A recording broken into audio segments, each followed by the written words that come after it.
Hello అందరికీ, వేడివేడి chicken pulao 20 నిమిషాల్లో కుక్కర్లో అప్పటికప్పుడు మనం ఈజీగా చేసుకునే సింపుల్ రెసిపీ. టేస్ట్ కూడాను చాలా బాగుంటుంది. దాంతోపాటు ఈరోజు మా అమ్మాయి చికెన్ పకోడీ కూడా కావాలండి. సో వెంటనే ఆమె కోసం చికెన్ పకోడీ కూడా చాలా సింపుల్గా చేసేసాను. పెరుగు చట్నీ సలాడ్ తోటి ప్లేట్ అయితే కలర్ఫుల్గా నిండిపోయింది. ఎలా చేయాలో స్టార్ట్ చేద్దాం. ముందుగా అయితే నేను 1/2 కిలో చికెన్ తీసుకున్నాను. ఉప్పు, కారం, పసుపు, గరం మసాలా, ధనియాల పొడి మొత్తం అంతాను కలిపి పెట్టేసుకున్నాను అనమాట. 2 ఉల్లిపాయలు, 2 టమాటాలు, 1 నిమ్మకాయ, 1 కప్పు పెరుగు, కొత్తిమీర, పుదీనా, 4 పచ్చిమిరకాయలు ఇవన్నీ కూడాను రెడీ చేసి పెట్టుకున్నాను. ఒకవేళ మాకు ఉప్పు కారం కలుపుకునే టైం కూడా లేదనుకుంటే అప్పటికప్పుడైనా కానీ కుక్కర్లో మనం ముక్కలు వేసేసుకొని ఉప్పు కారం కూడా అందులోనే వేసేసుకోవచ్చు అనమాట. టేస్ట్ కూడాను చాలా బాగుంటుంది, ఏం డిఫరెన్స్ ఉండదు.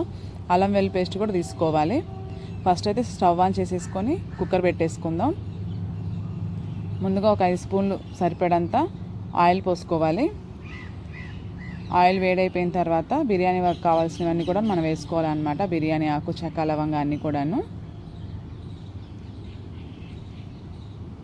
ఇవన్నీ కూడా వేసుకొని వేయించేసుకుందాం. ఇవి వేగిపోయిన తర్వాత ఉల్లిపాయల ముక్కలు కూడా వేసుకోవాలి. నూనె అయితే బాగా కాగిపోయినట్టుంది, వెంటనే వేయంగానే పొగొచ్చేసింది. ఉల్లిపాయలు కూడా బాగా వేగిపోవాలి కదా. బ్రౌన్ కలర్ వచ్చిన తర్వాత మనం వెంటనే కూడాను అల్లం వెల్లుల్లి పేస్ట్ కూడా పెట్టుకున్నాం కదా, అది కూడా వేసుకొని పచ్చివాసన పోయే వరకు మనం అలా కలిపి పెట్టేసుకుందాం.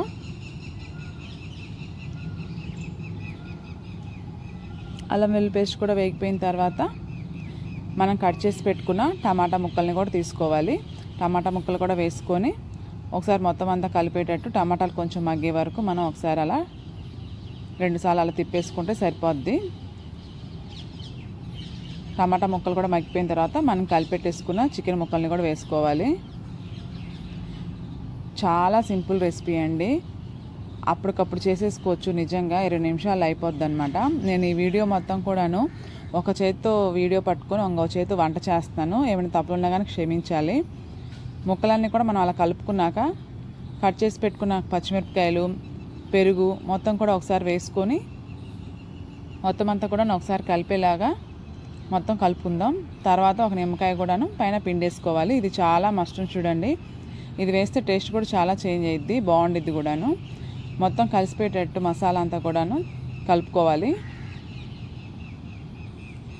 ఒక 2 మినిట్స్ అలా ఉడికేటప్పుడు మనం పుదీనా, కొత్తిమీర కూడా ఈ టైంలోనే వేసుకోవాలన్నమాట, ఈ స్టేజ్లోనే. ఇంకోసారి అలా కలిపి పెట్టేసుకుందాం. ఇంకో 2 మినిట్స్ మనం సిమ్లో పెట్టుకొని ఉడికిచ్చేసుకుందాం ముక్కని, కొంచెం నూనె పైకి తేలే వరకు. నేనైతే మామూలు రైసే తీసుకున్నాను, కావాలంటే మీరు బాస్మతి రైస్ తీసుకోవచ్చు. జస్ట్ నీళ్ళు మనకు తేడా వస్తుంది అంతే, ఎసురు అనేది. నార్మల్ రైస్ అయినా కానీ బాగానే ఉండిద్ది. నేనైతే నార్మల్ రైస్ 2 గ్లాసులకి 4 గ్లాసులు వాటర్ పోస్తున్నాను. ఇంకా పొల్లుగా తినాలనుకునే వాళ్ళైతే 1.5 అయినా కానీ పోసుకోవచ్చు అనమాట. పిల్లలకు కొంచెం తింటారు కాబట్టి మెత్తగా ఉంటే బాగుండిద్ది వాళ్ళ కోసం అనేసి నేను గ్లాస్కి 2 గ్లాసులు వాటర్ పోస్తున్నాను అనమాట. అవి వాటర్ పోసిన తర్వాత మనం ఉప్పు అవన్నీ కూడాను ఇక్కడే చెక్ చేసుకోవాలి. ఒకవేళ ఉప్పు తగ్గితే మనం మళ్ళీ ఉప్పు చూసుకోవాలన్నమాట. బాగా ఎసురు కావుతున్నప్పుడు మనం తీసుకున్న రైస్ కూడాను కడిగి పెట్టుకున్న బియ్యం అందులో వేసేసుకొని ఇంకోసారి మొత్తం అంతా కలిపి పెట్టేసుకోవాలి. ఏదైనా ఉప్పు సరిపోయినా కానీ మీరు ఈ స్టేజ్లో వేసుకోవచ్చు. మొత్తం అంతా కలిపి పెట్టేసుకున్నాక మూత పెట్టేసుకొని మీడియం ఫ్లేమ్లో పెట్టుకొని ఒక 2 విజిల్స్ వేసుకున్నామంటే సరిపోద్ది. ఈలోపు నేను చికెన్ పకోడీ కూడా అడిగిందనమాట మా అమ్మాయి. మళ్ళీ అప్పటికప్పుడు చికెన్ ఉంటే కొంచెం ఇంట్లో మ్యాగ్నేట్ చేసి పెట్టాను. ఈ చికెన్ పకోడీ కోసం సింపుల్ ఐటమ్స్ అండి, ఇంట్లో ఉండేవే. కార్న్ఫ్లోర్ కూడా వాడలేదనమాట, అయినా కానీ కరకరలు ఆడిపోద్ది. విజిల్స్ అయితే వచ్చేసినాయి. నేను చికెన్ పకోడీ కోసం ఇంకో స్టవ్ మీద బాండీలో ఆయిల్ కూడా పోసి రెడీ పెట్టుకున్నాను. ఈ చికెన్ పకోడీ కోసం చికెన్ని శనగపిండి, ఉప్పు, కారం, పసుపు, ధనియాల పొడి, గరం మసాలా, అల్లం వెల్లుల్లి పేస్టు ఈ కలిపి పెట్టేసుకోవాలన్నమాట, మ్యాగ్నేట్ చేసుకోవాలి. దీంతోపాటు కరివేపాకు, కొంచెం 4 పచ్చిమిరపకాయలు కూడా చేసుకున్నామంటే అవన్నీ కూడా నూనెలో బాగా వేగిపోతాయి. టేస్ట్ కూడా చాలా బాగుంటుంది తినేటప్పుడు, పచ్చిమిరకాయలు నూనెలో వేగినాయి అయితే. అలా వేసుకోగానే మనం తిప్పుకోకుండా ఒక 2 మినిట్స్ అన్నా కానీ మీడియం ఫ్లేమ్లో పెట్టుకోవాలి, లేదంటే అతుక్కున్నాయి అనమాట. సో అతుక్కోకుండా ఉండాలంటే 2 మినిట్స్ అలా వదిలేసి మనం తర్వాత తిప్పుకోవాలన్నమాట. అటు ఇటు ఒకసారి తిప్పేసుకుంటే కలర్ కూడా చూసారు ఎంత చేంజ్ అయిందో. నేను కార్న్ఫ్లోర్ కూడా వాడలేదు, అవసరం కూడా లేదు అసలు కార్న్ఫ్లోర్ వాడాల్సిన అవసరం. మన ఇంట్లో ఉన్నాయి నార్మల్గా చేసేసుకోవచ్చు అనమాట. చూడండి ఎంత క్రిస్పీగా ఎంత కలర్ఫుల్గా వచ్చాయో. సో రెడీ అయిపోయినాయి అనమాట మా చికెన్ పకోడీ కూడాను. ఒక సైడ్ కుక్కర్లో చికెన్ పలావ్ రెడీ అయిపోయింది, ఇంకో సైడ్ చికెన్ పకోడీ కూడా అప్పటికప్పుడు అయిపోయింది అనమాట. మా అమ్మ అయితే ఫుల్ హ్యాపీ. ఇంకా సలాడ్ అయితే ఆమె కట్ చేసింది, పెరుగు చట్నీ చేసేసాను. మీల్స్ అయితే రెడీ అయిపోయింది. ఒకసారి కుక్కర్ మూత తీసి చూద్దాం మనకు పలావ్ ఎలా వచ్చిందా అని. మనకు విజిల్ అంతా పొయ్యాక కూడాను ఒక 10 మినిట్స్ మనం కదిలించపోతేనే బాగుండిద్ది అనమాట.